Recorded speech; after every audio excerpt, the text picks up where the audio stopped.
Is there going to be a coalition between PDDS or PDP with Lakas CMD? No.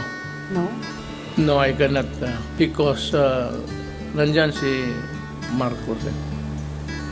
Hindi ako believe na he's really a weak leader.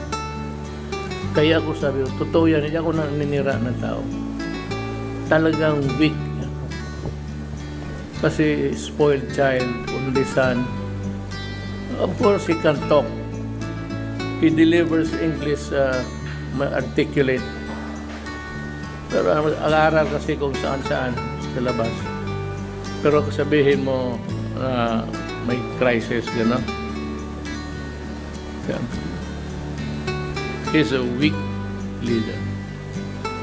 At saka may bagahe siya. Ano yan sinasabi ko sa'yo? Totoo yan.